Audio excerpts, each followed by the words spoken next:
अस्सलाम वालेकुम नाज़रीन, आप देखें प्रोग्राम मैं और मौलाना। मैं हूं जुनैद हलीम और हमें साथ रहेगा चेयरमैन पाकिस्तान उलमा काउंसिल हाफिज मोहम्मद ताहिर महमूद अशरफी साहब का। मौलाना साहब, आज प्रोग्राम में सबसे पहले हम बात करेंगे तहफ़्फ़ुज़ हक़ूक़ निस्वां बिल की, और आज इस सिलसिले में अहम इजलास भी हुआ है इस्लामी नज़रियाती काउंसिल का मौलाना शरानी की सरबराही में, और एक बार फिर से तजावीज़ पेश की गई हैं। तजावीज़ क्या है इस पर भी बात करेंगे, लेकिन आपसे जानना चाहेंगे कि इन लोगों को और कोई इशू नजर नहीं आता ख़वातीन के अलावा जिस पर बैठ के बात की जाए, गौर ख़ौस किया जाए?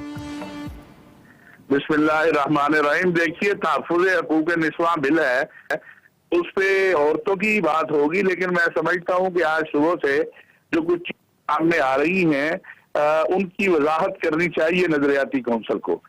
इस्लाम में हल्का तशद्दुद या गहरा तशद्दुद औरत पर किसी भी किस्म के तशद्दुद की इजाजत नहीं है, और जो कुरान की आयत पेश की जा रही है उसका मतलब ये नहीं है कि आप डंडा उठाएं और मारना शुरू कर दें।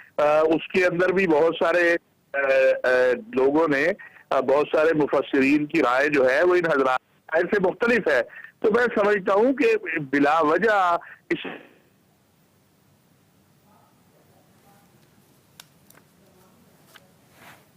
सही, हमारा राब्ता मुनक़ता हुआ है। मौलाना साहब, अगर आप तक आवाज़ पहुंच रही है तो आपसे जानना ही चाहेंगे कि जिस तरह ऐसा हमारा मुआशरा जिसमें औरत को गैरत के नाम पर कत्ल कर दिया जाता है, जला दिया जाता है, तेज़ाब गर्दी के वाक़यात पेश आते हैं, तो इस तरह के उलमा कराम की जानिब से बयानात आना के तस्हीह के लिए, बेहतरी के लिए हल्का तशद्दुद किया जा सकता है, तो हल्का तशद्दुद की तशरीह कितनी ज़रूरी है और किन किन मामलात पर तशद्दुद किया जा सकता है, ये बताना भी आप नहीं समझते कि बहुत ज़रूरी होगा? मौलाना साहब हमारे साथ मौजूद हैं मक्का मुकरमा से, और हम कोशिश करेंगे उनसे दोबारा राब्ता करने की। इंतहाई अहम मौजू और मौजू है ख़वातीन के हुकूक का। इस हवाले से हुकूमत की जानिब से एक बिल मंजूर किया गया था, लेकिन उस पर उलमा कराम की जानिब से तहफ़्फ़ुज़ात का इज़हार किया गया था कि जब तक उनसे मुशावरत नहीं होगी और उनसे मुशावरत के बगैर अगर ये अहकामात लागू किए जाते हैं तो फिर माशरे में मसाइल में मजीद इजाफा हो जा सकता है। हमारा एक बार फिर से राब्ता हुआ है मौलाना ताहिर अशरफी साहब से। मौलाना साहब, आप क्या समझते हैं कि इस मामले की तशरीह कितनी जरूरी है कि किन किन मामलात पर मर्द औरत पर तशद्दुद कर सकता है और कितना तशद्दुद कम होगा या उसे इस्लाह हो सकेगी? औरत पर तशद्दुद कर ही नहीं सकता है, ये गलत बात है। जो हल्का और गहरा, ये बिल्कुल मैं समझता हूं कि इस्लाम की, कुरान की गलत तशरीह कर रहे हैं और बिलावजह लोगों को मुतनफ़िर कर रहे हैं। इनको रहम करना चाहिए। और इस तरह और बहुत जो चीजें हैं उन पर लोग तहफ़्फ़ुज़ात हैं उलमा को। और आज तो मुझे खुशी हुई है, अगर कि मुझे ये समझ नहीं आती कि जब कोरम पूरा था, जब 20 मेंबर पूरे थे, तो शरानी साहब ने कई महीने इजलास नहीं बुलाया। अब जबकि कोरम भी पूरा नहीं है और मेरा ख्याल है 11 या 10 मेंबर ही नहीं है, तो रोज इजलास अब हो रहा है। ये हमारी समझ से बाहर है कि क्या हो रहा है। जब तक इस्लामी नजरियाती काउंसिल सही, मौलाना साहब से गालिबन हमारा राब्ता मुनक़ता हुआ है। कोशिश करेंगे हम उनसे दोबारा राब्ता करने की, क्योंकि मौलाना ताहिर अशरफी साहब मक्का मुकरमा में मौजूद हैं। और अहम मामला आज मौलाना शरानी की सरबराही में इस्लामी नज़रियाती काउंसिल का इजलास हुआ था, और इस इजलास के अंदर यह कहा गया है, जो कि बड़ा हैरान कुन मामला था, कि औरत के ऊपर मर्द तशद्दुद कर सकता है लेकिन हल्का तशद्दुद उसकी बेहतरी के लिए। इस पर राना सनाउल्लाह साहब, जो कि वज़ीर कानून है पंजाब के, उनकी जानिब से भी कहा गया कि क्या उलमा इकराम सर पर बैठेंगे ये देखने के लिए कि हल्का तशद्दुद किया जा रहा है या किया जा रहा है और इसकी तशरीह कितनी जरूरी है, इसी मामले पर बात की जा रही है। जिस तरह मौलाना ताहिर अशरफी साहब ने भी कहा कि इस्लाम के अंदर औरत पर तशद्दुद की गुंजाइश है ही नहीं, ये गलत तशरीह की जा रही है इस्लाम की, और इससे मजीद बिगाड़ पैदा होगा। देखना यह है कि जो तजावीज इस वक्त पेश की जा रही है इस्लामी नज़रियाती काउंसिल की जानिब से, इस पर हुकूमती रद्द-ए-अमल क्या आता है और क्या इत्तेफाक राय हो भी पाएगा तहफ़्फ़ुज़ हक़ूक़ निस्वां बिल पर, और फिर किस तरह से उसे अमली जामा पहनाया जाएगा और वो कौन कौन से निकात होंगे जिसे इस कानून का हिस्सा बनाया जाएगा। क्योंकि मकसद इस कानून को बनाने का यह है कि खवातीन के तहफ़्फ़ुज़ को यकीनी बनाया जा सके, उसमें इजाफा किया जा सके। जी मौलाना साहब, अपनी गुफ्तगू को जारी रखिएगा। तो इसलिए मैं समझता हूँ ये बिलावजह के जो है इंतशार नहीं फैलाना चाहिए। मुल्क में और भी बड़े मसाइल हैं और हम इस वक्त फंसे हुए हैं। काश आज कोई शरानी साहब राय देते या ड्रोन हमलों के ऊपर या कोई बात करते जो इस वक्त मुल्क के मसाइल हैं, हम किस तरफ जा रहे हैं, हमारा घेरा हर तरफ से तंग किया जा रहा है दाखिली खारजा मामलात के ऊपर, उस पर कोई के कौंसिल रहनुमाई करती कौम की, फिर कवारियत के हवाले से, फिर कवराना के हवाले से, और इन तहफ़्फ़ुज़ हक़ूक़ निस्वां बिल पे मैं समझता हूँ जब तक हमारा राब्ता मुनक़ता हुआ है और मामला है हकूक़ निस्वां बिल का। इसमें क्या तजावीज़ उलमाए कराम पेश कर रहे हैं और हुकूमत की जानिब से किन तजावीज़ पर रज़ामंदी ज़ाहिर की जाती है, इस पर मज़ीद बात करेंगे। दीगर अहम इशूज़ भी हैं जिन्हें प्रोग्राम का हिस्सा बनाएंगे एक ब्रेक के बाद। कहेंगे खुशामदीद मौलाना साहब। अब हम बात कर लेते हैं अफगान तालिबान के अमीर मुल्ला अख्तर मंसूर की, जिनकी हलाकत की खबरें सामने आई थी और अमेरिका ने तो सबसे पहले इसकी तस्दीक कर दी थी, लेकिन पाकिस्तान के पास इसकी तस्दीक अब भी आज की गई है मुशीर ख्वाजा सत्ताज अजीज की जानिब से, और डीएनए टेस्ट के बाद वो कहते हैं कि 100% इसकी तस्दीक की जाएगी। लेकिन ये मामला हुआ क्या, किस तरह से मुल्ला अख्तर मंसूर पाकिस्तान में आए, कहां से आए और किस तरह से उन पर हमला किया गया? देखिए, बात यह है कि बड़ी चीज वाज़ेह है कि एक तरफ अफगान तालिबान से मुज़ाकरात की बात की जा रही थी, और ये वो अफगान तालिबान हैं कि जिनको कतर में अमेरिका ने ऑफिस खोल कर दिया, जिनको पाकिस्तान से बाला जो है वो कतर के अंदर उनका इंतजाम और इंतजाम किया गया, और पूरी यूरोपीय ममालिक, बरतानिया, अमेरिका उनसे मुज़ाकरात कर रहे हैं। मुल्ला अख्तर मंसूर उन्हीं तालिबान के लीडर हैं। जो हालात हमने पिछले एक प्रोग्राम में बताया था कि अफगान तालिबान पाकिस्तान से नाराज हो रहे हैं और वो अपनी फैमिलियां, अपने लोगों को शिफ्ट कर रहे हैं पाकिस्तान से। ये मुल्ला अख्तर मंसूर जो है ये ईरान रहे, वह ईरान गए, वहाँ अपनी फैमिली, अपने लोगों के साथ पास जाके रहे, और बाज हजरात का ये भी कहना है, लेकिन सख्त जान की इत्तला ये है कि ये अपनी फैमिली के लोगों के पास गए थे और कुछ फैमिली के मेंबरान से मिलने गए थे, कुछ लोगों से मुशावरत भी हो रही थी। आपको मालूम होना चाहिए कि गुज़श्ता एक साल के दौरान ईरान अफगानिस्तान के मसले पर बहुत दिलचस्पी का इजहार कर रहा है, और कई वफूद अब तक अफगान तालिबान के ईरान जा चुके हैं और ईरान में जाके बातचीत कर चुके हैं। उनमें तैयब आगा भी शामिल है और कई लोग शामिल हैं। तो ये मुल्ला अख्तर मंसूर का ईरान जाना, वहां महीना एक ठहरना, उस वक्त भी ये सारा कुछ अमेरिका के इल्म में होगा, ये नहीं हो सकता उनके इल्म में ना हो। लेकिन चूंकि बाज कुव्वतें पाकिस्तान का घेरा तंग करना चाहती हैं और पाकिस्तान और अफगान तालिबान के दरमियान गलत फहमियां जो है उनको पैदा करना चाहती हैं, पाकिस्तान के अंदर वो एक घिनौना खेल खेलना चाहती हैं, इसलिए मुल्ला अख्तर मंसूर को निशाना बनाया गया पाकिस्तान की सरजमीन पर।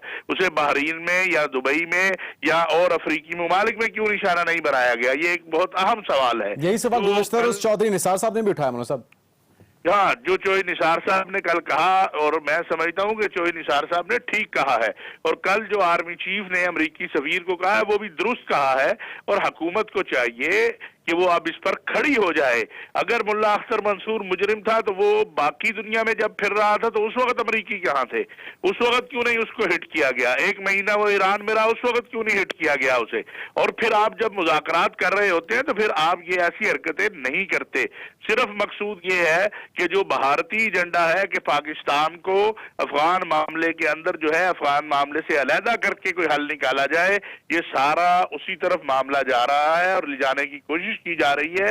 लेकिन ये गलत फहमी है, मैं आज फिर वाजे करूं, बार बार हम कह चुके हैं, ये गलत फहमी है अफगानिस्तान में बैठे हुए हिंदुस्तान और हिंदुस्तान के एजेंटों की कि वो अफगान मसले का हल पाकिस्तान के बगैर करके पाकिस्तान को किसी मुश्किल में डाल सकते हैं। अफगान मसले का हल पाकिस्तान के बैठने से होगा, पाकिस्तान को बाहर निकालने से नहीं हो सकता है।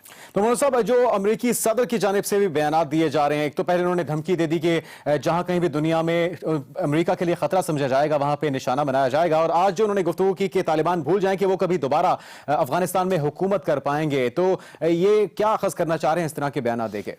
अमेरिकी सदर ये बताएं फिर वो उनसे मुज़ाकरात के लिए भीख क्यों मांगते रहते हैं? पाकिस्तान पे प्रेशर क्यों डालते हैं कि जी तालिबान को राजी करें मुज़ाकरात के लिए? जब आप ये समझते हैं कि वो आप कुछ भी नहीं कर सकते तो फिर आप उनसे भीख हर वक्त मांगते रहते हैं। पूरी दुनिया उनसे भीख मांग रही है कि हमारे साथ मुज़ाकरात करो। तो ये कहने की बातें होती हैं। 15 साल पूरी दुनिया को जहन्नुम बनाने वाले अमेरिकी सदर से पूछा जाए कि आज इराक के हालात क्या हैं, लीबिया के क्या हैं, शाम के क्या हैं, तो अफगानिस्तान के क्या है, क्या कहीं पर वो अमन ला सके हैं? कहाँ अमन दिया है उन्होंने? خدا کا واسطہ ہے وہ رحم کرے انسانیت کے اوپر. لاکھوں انسان قتل ہو گئے عراق کے اندر. آج دیکھیں عراق کا ایک شہر فلوجہ ہے, وہاں پر لوگ پتے کھا رہے ہیں, وہاں برا حال ہے. کوئی ہے لیبیا کی جو صورتحال ہے, شام کی جو صورتحال ہے, افغانستان کی صورتحال, تو کہیں پر امریکہ کو کوئی کامیابی ہوئی ہے تو ضرور ہمیں بتا دیں امریکی صدر کہ ہم نے بڑی کامیابی ملی ہے. لیکن اگر انہوں نے 80,000 تو پاکستانی بیچارہ شہید ہو گیا امریکہ کا ساتھ دینے کے جرم میں, تو بتائیں ہمیں کہ انہوں نے کہیں امن دیا ہے. اس لیے یہ میرا خیال ہے اوباما جاتے ہوئے صرف ایک اپنی بڑک بازی کر سکتے ہیں. کیا وہ القاعدہ کو ختم کر سکے, کیا وہ داعش کو ختم کر سکے, کیا وہ افغان طالبان کو ختم کر سکے, کیا وہ صدام کے فالورز کو ختم کر سکے؟ کچھ بھی نہیں کر سکے ماں سوائے دنیا کو جہنم بنانے کے. اور اب وہ چاہتے ہیں کہ پاکستان اور سعودی عرب, امریکی بعض قوتیں چاہتی ہیں کہ ان دونوں ممالک کو اب وہ اپنے نشانے پہ لے آئیں. تو اگر خدا خاصہ یہ کھلواڑ, یہ کھیل شروع کیا امریکہ نے, تو اس کے پوری دنیا کے لیے بہت برے نتائج ہوں گے. عالم اسلام کے لیے پاکستان اور سعودی عرب دونوں بہت اہم ہیں, اور کسی صورت یہ ممکن نہیں ہے کہ جو امریکی کھیل کھیلنا چاہ رہے ہیں پاکستان کے ساتھ یا سعودی عرب کے ساتھ یا کسی اسلامی دنیا میں اور کسی ملک کے ساتھ, اب دنیا اس کی متحمل نہیں ہو سکے گی. اس لیے امریکیوں کو بھی چاہیے کہ وہ افغانیوں کو سمجھائیں ان کے افغانستان اور انڈیا اور ایک اور ہمارا پڑوسی ملک جو ہے اس کے کھیل میں شامل نہ ہوں. صحیح. مولانا صاحب, پاکستان نے ہمیشہ افغانستان میں قیام امن کے لیے مخلصانہ کوششیں کی ہیں, لیکن دیکھا یہ گیا ہے کہ امریکہ کی جانب سے ایسی کارروائیاں کر دی جاتی ہیں, ڈرون اٹیکس کر دیے جاتے ہیں, جس سے سارا مذاکراتی عمل سبوتاش ہو جاتا ہے. ملا عمر کا معاملہ ہو یا حکیم اللہ محسود کا, اور اب یہ ملا اختر منصور کے معاملے پہ بھی امریکہ نے وہی روش اپنائی ہے. تو کیا اب بھی پاکستان کو یہ کوششیں جاری رکھنی چاہیے یا بیک فٹ ہو جانا چاہیے؟ دیکھیے, امن کے لیے تو کوششیں ہر وقت جاری رہنی چاہیے. میں نیک محمد پہ جاؤں گا. نیک محمد کے ساتھ جس دن معاہدہ ہوا تھا اس سے اگلے دن جو ہے اس کو ڈرون اٹیک کا نشانہ بنایا گیا. ابھی اختر منصور والا معاملہ ہے, اور یہ امریکہ خود نہیں چاہتا اس خطے میں امن آئے, اور اس کا مقصود اور اس کا ٹارگٹ جو ہے وہ, جیسے میں نے پہلے عرض کیا, وہ صرف اور صرف یہ ہے کہ کسی نہ کسی طریقے سے وہ نشانہ بنائے, پاکستان میں بدامنی لائیں. اور اس کے لیے اس وقت افغانستان میں جو بیٹھے ہوئے امریکی CIA, بھارتی راں, افغانستان کے اندر جو افغان انٹیلیجنس میں ہندوستان کے پروردہ لوگ ہیں وہ, اور اب جو ہے تھوڑا ہمیں شکوہ اپنے پڑوسی ایران سے بھی ہونے لگا ہے کہ گلبوشن کا واقعہ اور اس کے بعد کے حالات سے جو حالات ہیں, تو ان حالات میں اگر کوئی یہ سمجھتا ہے کہ وہ پاکستان کا گھیرا تنگ کر لے گا اور پاکستان کی سلامتی اور استحکام سے کھیلنے کی کوشش کرے گا, تو انشاءاللہ ہم ایک مضبوط قوم بھی ہے, ایک مضبوط فوج بھی رکھتے ہیں, ہم ایک مضبوط عزم والے لوگ ہیں اپنے ملک کے اندر. یہ اب انشاءاللہ یہ کھیل نہیں کھیلنے دیں گے ہم, امریکہ ہو, انڈیا ہو یا کوئی اور ہو. لیکن مولانا صاحب, کھیل تو کھیلا جا رہا ہے. آج انتہائی اہم پریس کانفرنس کی گئی ہے وزیر داخلہ بلوچستان سرفراز بگٹی صاحب کی جانب سے, اور 6 ایسے NDS کے ایجنٹ جو کہ پاکستانی سیکیورٹی فورسز نے پکڑے ہیں, ان کے اعترافی بیانات چلائے گئے ہیں. کس طرح سے وہ پاکستان کے اندر, خاص کر بلوچستان میں امن تباہ کرتے رہے, لوگوں کی قتل و غارت کی گئی, بم دھماکے کیے گئے, انہوں نے سب چیزوں کا اعتراف کیا. تو آپ کیا سمجھتے ہیں اب وقت آ گیا ہے کہ تمام جو افغان مہاجرین ہیں انہیں مرحلہ وار واپس بھیجا جائے تاکہ خطے کا امن بحال ہو؟ میں سمجھتا ہوں کہ افغان مہاجرین کا معاملہ اب حل ہونا چاہیے. جب وہ اشرف غنی صاحب کہتے ہیں وہ بڑی پاور میں ہے اور انہوں نے ملک پہ بڑا کنٹرول ہے, اور وہ ہمارے خلاف کبھی UNO میں جانے کی باتیں کرتے ہیں, کبھی کچھ کرتے ہیں, تو پھر اب ہمیں کہنا چاہیے کہ بھائی صاحب یہ اپنے لوگ سنبھالو, ہماری جان چھوڑو. ہم نے 36 سال سے اپنے سر پہ یہ بوجھ ڈالا ہوا ہے. اب کافی ہے, جس گھر پہ آپ رہ رہے ہیں, جس شاخ پہ آپ بیٹھے ہیں, آپ اسی کو کاٹنے کو چلے ہیں, تو پھر ہمیں تو اپنا گھر بچانا ہے. میرا خیال ہے تھوڑا سا حکومت پاکستان کو اپنی ٹانگوں میں جان پیدا کرنی چاہیے. سارے کام ہمیں جو ہے پھر ہم کہتے ہیں جی کہ فوج جو ہے وہ مداخلت کرتی ہے یا فوج آ جاتی ہے, تو سارے کام ہم فوج پہ چھوڑ دیتے ہیں کہ جناب اگر افغانستان سے بات کرنی ہے وہ بھی فوج کرے, اگر امریکہ سے بات کرنی ہے وہ بھی فوج کرے, اگر ملک کے اندرون کوئی آپریشن کرنا ہے وہ بھی فوج کرے, چھوٹو گینگ پکڑنا ہے تو وہ بھی. تو خدا کے لیے کوئی ہماری حکومت بھی کچھ ہمیں دکھائے. کو ہمارے جو 3 دن بعد کل وزیر داخلہ صاحب نے پریس کانفرنس کر دی, چلیے جناب مہربانی, بڑا آپ نے قوم پہ احسان کر دیا.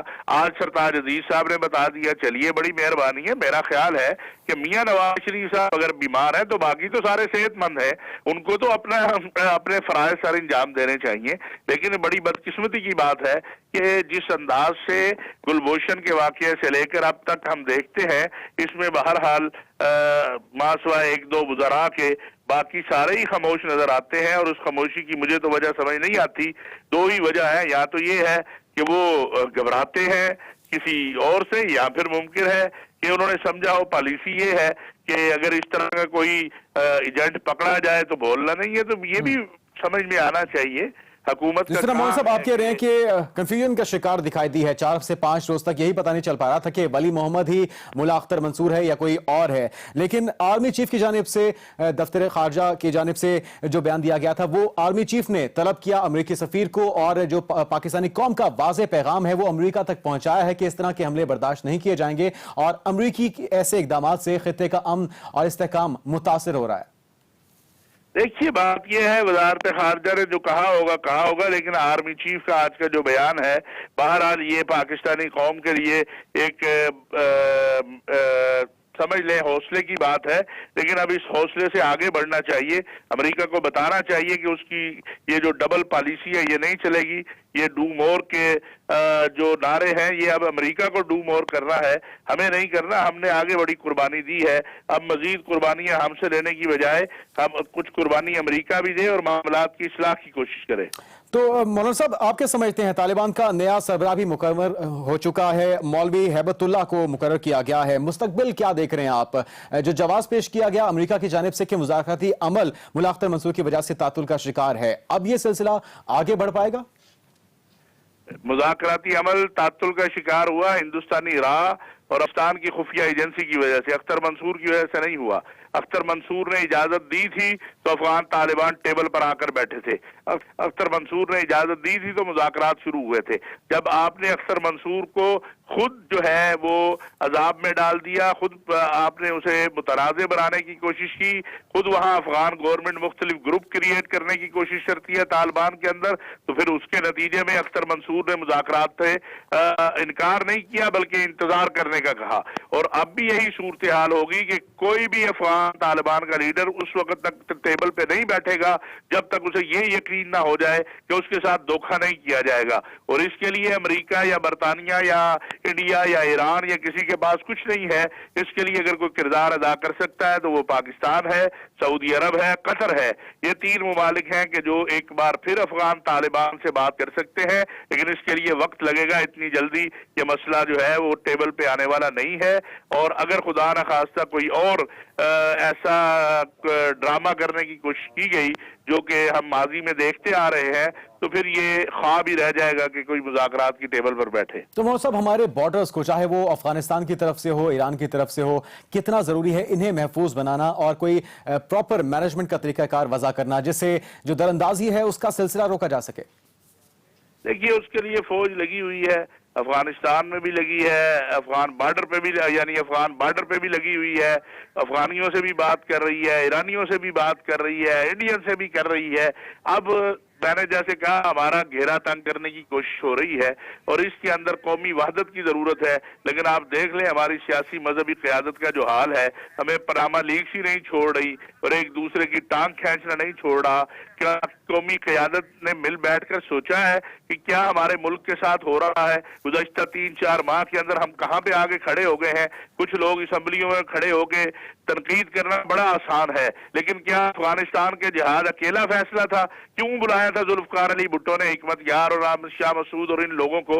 ये तो जुल्फकार अली भुट्टो ने बुलाए थे कि इनकी ट्रेनिंग उस वक्त शुरू की गई थी। तो ये उसके बाद ज़ियाउल हक ने उसे अडॉप्ट किया। फिर अफगानिस्तान के मसले पे पीपल्स पार्टी की भी पॉलिसी रही, नवाज शरीफ साहब की भी रही, और फिर मुशर्रफ साहब ने बहरहाल जो डिसीजन किया 2000 के अंदर अमेरिका के साथ जाने का, अभी उसके नतायज हम भुगत रहे हैं कि जो हमारी जंग नहीं थी, हमारी जंग बन गई। हमारे बच्चे, हमारे बूढ़े, हमारे जवान, हमारी बहनें बेटियां कुर्बान हो रही हैं इस जंग के अंदर। अब भी हम निशाना है। फिर हमें कहा गया कि आप कबायली इलाकों को साफ करें।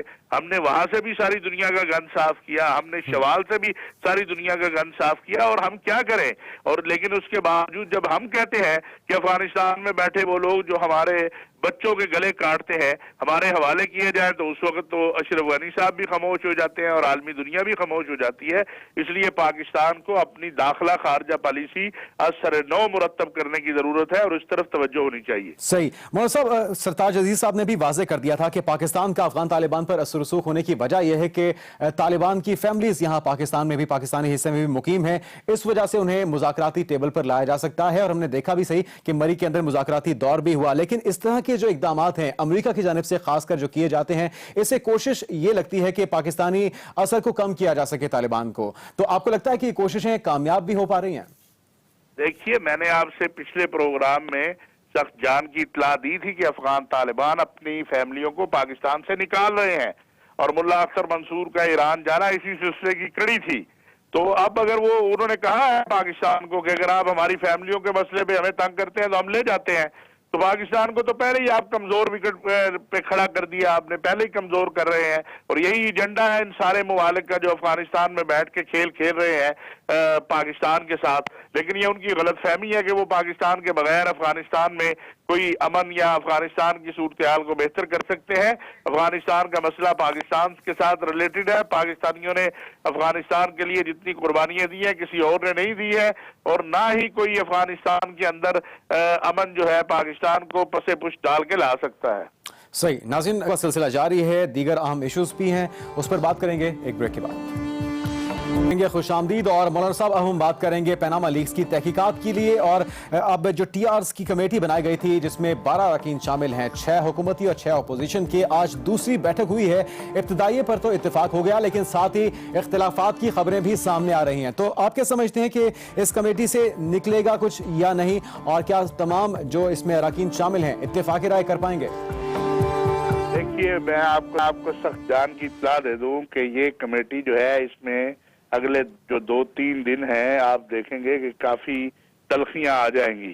अच्छा। और इन तलखियों को खत्म करने के लिए क्या होता है, असल इस वक्त चीज है आसिफ जरदारी साहब के हाथ पे, लेकिन आसिफ जरदारी साहब के हाथ में एक ऐसा पत्ता लग गया है कि जिसको वो अब इस्तेमाल कैसे करते हैं, वो है असासों का मामला, वो है इलेक्शन कमीशन के अंदर डिक्लेयर किए गए जो एसेड होते हैं उनका मामला। उस पे आपको मालूम है कि पीपल्स पार्टी ने इलेक्शन कमीशन से वो तमाम मालूमात जो मियां नवाज शरीफ के खानदान की हैं या उनकी फैमिली की हैं या मियां शहबाज शरीफ के खानदान की है वो ले ली है। अब ये पनामा लीक्स और इसके बाद की सूरत हाल और इससे मुत्तसिल, तो इसमें आपने आज देखा होगा कि सुप्रीम कोर्ट की तरफ से एक साहब जो है पीटीआई के वो नाहल भी हुए हैं असासे ना डिक्लेयर करने पे या ना पूरी तरह दायर करने पे। तो ये इतना आसान काम नहीं होगा। मियां नवाज शरीफ साहब की कोशिश है और उनकी कोशिश जारी रहेगी कि इस मामले। मौलाना साहब, लगता क्या है कुछ ले दे के, किसी को छोड़ के किसी को पकड़ के मामला हल हो जाएगा? मेरा ख्याल है कि कोई छोड़ पकड़ के मामला हल तो नहीं होता नजर आता। ये जरूर है कि ये मैं आपको बता दूं कि इलेक्शन जब भी हो, 2017 में हो या 2018 में हो, इलेक्शन से पहले बहुत सारे लोगों का सफाया हो जाएगा इस अंदाज में कि उन्होंने या तो करप्शन की है या असासे कम जाहिर किए हैं या कोई इस तरह के मामलात में है, कर्जा खोर है, कब्जा ग्रुप है। तो ये मैं आपको बता दूं कि आइंदा इलेक्शन में हम बहुत सारे वो पुराने चेहरे नहीं देखेंगे जो देखते चले आ रहे हैं। तो मौलाना साहब, अगर लंदन में सेटलमेंट हो जाती है, जिस तरह मौलाना फजल रहमान भी वहां पर हैं, वजीर आजम नवाज शरीफ भी वहां पर हैं, और ये खबरें भी आई कि मौलाना के साथ आसिफ अली जरदारी साहब की मुलाकात हुई, गो कि मौलाना ने इसके डिनाई किया है। लगता क्या है कि अगर इत्तेफाक राय हो गया तो फिर टीओआर्स भी मुतफिका तौर पर तय कर लिए जाएंगे? देखिए, ये जैसे मैंने कहा इस वक्त जो है वो गेंद है आसिफ जरदारी साहब के कोर्ट में। वो क्या करते हैं, अगर वो मुत्तफिक हो जाते हैं कि ठीक है जमहूरियत चलनी चाहिए, तो जो उनके नजदीक फिर मियां साहब का मामला जो है वो उसमें बहुत सारी बेहतरी आ जाएगी। लेकिन अगर वो कहते हैं नहीं जी जमहूरियत के हम साथ हैं, हम आपका इस्तीफा नहीं मांगते, आपको किसी को गिराने नहीं देंगे, लेकिन आप ये जवाब दीजिए जो सवालात हैं, तो फिर जो है उन सवाल पैदा हो सकते हैं। मौलाना साहब, फिर वो शराइत क्या है, वो क्या यकीन दहानियां हैं जिस पर आसिफ अली जरदारी साहब मान सकते हैं? देखिए, आसिफ जरदारी साहब जो है उनको मालूम है कि आइंदा इलेक्शन उन्होंने किस तरह लड़ना है और बिलावल और आसफा और बख्तावर को इलेक्शन के मैदान में किस तरह डालना है। लिहाजा वो ये बात जरूर चाहेंगे कि बजाय इसके कि जो पकड़ दकड़ और जबर और तशद्दुद उनके नजदीक और आसम हुसैन जैसे वाकयात ये रुकें, ताकि वो अपने फोकस करें आइंदा इलेक्शन के ऊपर और उनकी तवज्जो जो है उस तरफ जाए। تو میرا خیال ہے اس طرح کی کوئی بات تو گلے شکوے تو ضرور ہوں گے، اور گلے شکوے دور کرنے کے لیے پھر کچھ کام کیے جائیں گے۔ کیا یہ کام ہو سکیں گے یا آئندہ چند دنوں کے اندر نیب مزید تیزی لائے گا؟ میرا خیال ہے نیب کو مزید تیزی لانی ہے آئندہ چند دنوں میں، اور آپ دیکھیں گے کہ وہ جو ہمارے پنجاب کے ایک بڑے نامور وزیر ہیں، میرا خیال ہے کہ اب نیب کے پاس مزید اپنی کریڈیبلٹی کو بہتر کرنے کے لیے انتظار کی گنجائش نہیں ہے۔ اگر واقعی ہی نیب نے اپنے آپ کو یہ ثابت کرنا ہے اور تو پھر یہی کرنا ہوگا جو میں نے پھر میرا خیال ہے باری تو ہے، لسٹ میں نام بھی ہے، لیکن ہاتھ کب پڑتا ہے یہ اب فیصلہ دیکھنے والا ہے، اور جس دن وہ ہاتھ پڑا تو اس کے بعد آپ دیکھیں گے کہ سیاسی میدان میں کس طرح تبدیلیاں آتی ہیں، اور پھر جس طرح ایک کراچی میں جو ہے پاک سرزمین شادباد پارٹی بن گئی ہے، اس طرح پھر بہت بھاگ دوڑ ہوگی، آگے پیچھے ہوگا اور ادھر ادھر ہوں گے لوگ، اور پوسیبل ہے کوئی کوشش کرنے والے جو ہے وہ فارورڈ بلاک کی کوشش کرے، لیکن فی الوقت ایسی کوئی چیز نہیں نظر آ رہی جب تک جیسے میں نے کہا ہے اکھاڑ پچاڑ شروع نہ ہو۔ ٹھیک ہے مولانا صاحب، آج جو کمیٹی کا اجلاس ہوا ٹی آر کمیٹی کا، اس میں کچھ اختلافات بھی اس وجہ سے ہوئے کہ حکومت کی یہ کوشش ہے کہ قبضہ مافیا اور قرضہ مافیا کو بھی اس کٹہرے میں لایا جائے احتساب کے، لیکن حکومت کی جانب سے جو کوششیں کی جا رہی ہیں آپ کو لگتا ہے کہ کامیاب ہوگی یا اپوزیشن وزیر اعظم کے احتساب کے پر کی رہے گی اور اس پہ ہی قائم رہے گی؟ نہیں، اگر آپ صرف وزیر اعظم کے خاندان تک اس کو مرکوز کریں گے یا وزیر اعظم کریں گے اور کہیں گے کہ قرضہ مافیا اور قبضہ مافیا اور وہ اے ٹی ایم مشینیں وہ کسی کی بھی ہوں، وہ کسی سیاستدان کی ہوں، مذہبی لیڈر کی ہوں، ان کا کوئی احتساب ہی نہ ہو، تو پھر یہ مذاق ہوگا، پھر احتساب تھوڑا ہوگا، پھر اسے کون مانے گا؟ یہ تو میاں نواز شریف کو مظلوم بنانے کی مہم ہوگی پھر، اور اس سے کسی کو فائدہ نہیں ہوگا۔ میاں نواز شریف نے جب خود اپنے آپ کو پیش کر دیا ہے کہ میں تیار ہوں احتساب کے لیے، تو اگلوں کی بات کی جائے نا۔ اب معاملہ نواز شریف سے آگے جانا چاہیے، اب قرضہ خوروں اور قبضہ گروپوں کی طرف معاملہ جانا چاہیے۔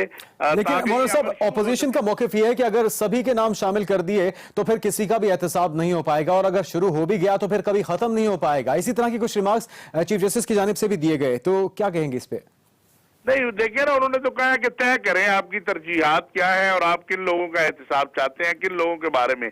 چیف جسٹس نے تو ٹھیک کہا ہے کہ ان کا بتایا جائے، تو بتائیں حکومت، یہ حکومت کا کام ہے اور اپوزیشن مل کر، لیکن اگر اپوزیشن کہے کہ اچھا کرپٹ برا کرپٹ تو پھر یہ معاملہ نہیں چلے گا۔ یہ اچھا دہشت گرد برا دہشت گرد، اچھا طالبان برا طالبان، یہ کام اب نہیں چلے گا۔ اب قوم جو ہے، قوم میں بھی ایک غصہ اور غم ہے، وہ چاہتے ہیں کہ جو کرپٹ لوگ ہیں ان کا احتساب ہو اور قوم کی جان چھوٹے ان لوگوں سے۔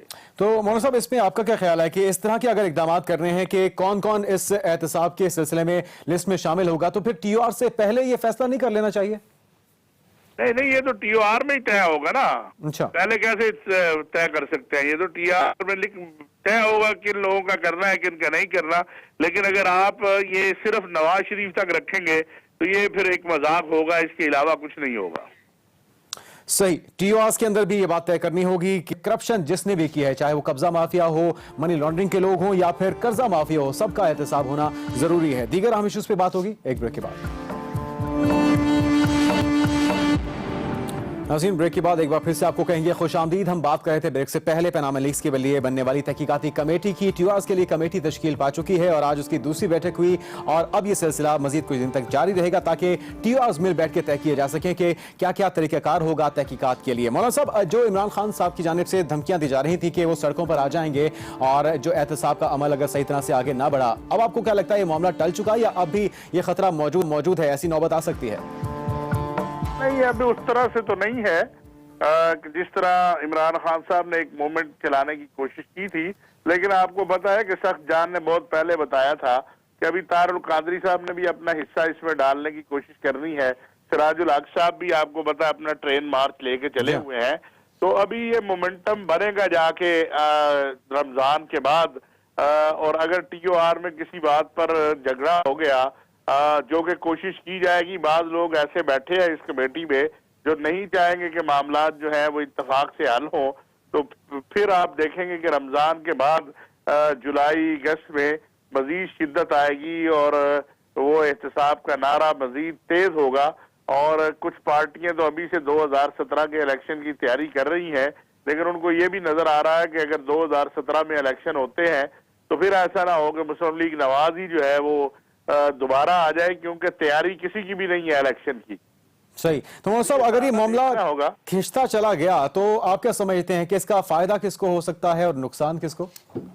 اگر بغیر کلیئر کیے، بغیر اگر یہ نعرہ لگتا ہے کہ خالی احتساب صرف نواز شریف کا، تو میاں نواز شریف صاحب کے پاس اس سے اچھا کوئی جو ہے وہ موقع نہیں ہے ہوگا، اور کہ ان کی جو عوام کے اندر ان کا یہ کہنا ہے کہ مجھے نہ پوری حکومت کرنے دی جاتی ہے، میرے راستے میں رکاوٹیں پیدا کی جاتی ہیں، یہ سچ ثابت ہوگی، اس کا فائدہ انہیں ہوگا۔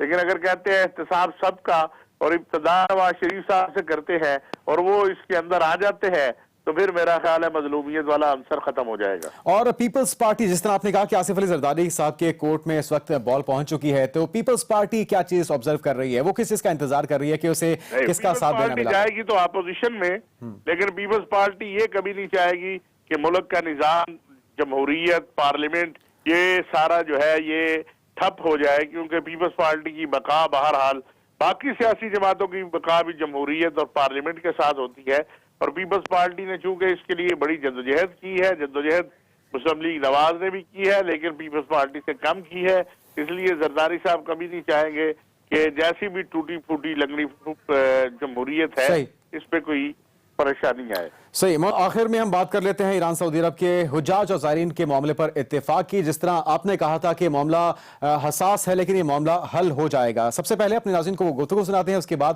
اسی پر بات کرتے ہیں۔ سعودی عرب کی مجبوری بھی ہے کہ اگر وہ ایک ملک کو جو ہے وہ اس کی مرضی کے قانون پر دے دے تو دوسرے کو پھر کیا کرے، تیسرے کو کیا کرے۔ اس پر ایران کی حکومت ناراض ہو گئی ہے اور انہوں نے کہا اس سال ہم حجاج نہیں بھیجیں گے۔ سعودی عرب نے یہ کہا ہے کہ آپ اس پر سیاست نہ کریں اور ہمارے دروازے کھلے ہیں۔ شاہ سلمان نے اپنی کابینہ کے اجلاس کے بعد اعلان کیا ہے کہ ہمارے دروازے کھلے ہیں، حرمین کے دروازے کھلے ہیں، ایرانی حجاج کو آنا چاہیے، ہم انہیں ویلکم کریں گے۔ تو میں سمجھتا ہوں کہ ایرانی حکومت کو شاہ سلمان کے اس بیان کا خیر مقدم کرتے ہوئے راستہ نکالنا چاہیے کہ وہ بیٹھ کے بات کریں، اور بجائے اس پہ کہ حج اور عمرے پہ سیاست ہو، حجاج اور زائرین کے لیے ماحول آسان بنایا جائے کہ وہ اللہ کے گھر اور محمد عربی صلی اللہ علیہ وسلم بیٹھ کے بات کرنے کی آپ نے بات کی تھی اور ایسا ہی ہم نے کچھ دیکھا ہے۔ تو مولانا صاحب وہ کیا معاملات ہیں، کن اصولوں پر، کن نکات پر اتفاق رائے ہوا؟ دیکھیے بات یہ ہے کہ سعودی عرب کی کابینہ کا اجلاس ہوا تھا آج سے 2-4 روز پہلے، جس میں شاہ سلمان نے اور ولی عہد جو ہے امیر محمد بن نائف، انہوں نے بڑا واضح کہا تھا کہ ہمارے دروازے کھلے ہیں، ہم کسی کے لیے حجاج اور زائرین کے لیے دروازے بند نہیں کرتے، نہ کر سکتے ہیں۔ تو ایران جو ہے وہ اس پر غور کرے، اور یہ مظاہرے کرنا، جلسے کرنا حج کے موقع پر اس کو ریلائز کیا ہے، اور اب مذاکرات کا گزشتہ روز ایک دور ہو گیا ہے جس سے کافی برف پگھل گئی ہے، اور اب امید ہے کہ اس سال ایرانی حجاج جو ہیں، خوشائند بات ہے کہ برف پگھل گئی ہے اور اپنی حجاج بھی سعودی عرب جا کے حج ادا کر سکیں گے۔ ناظرین، پروگرام دیکھنے کا بہت شکریہ، اجازت دیجیے، اللہ حافظ۔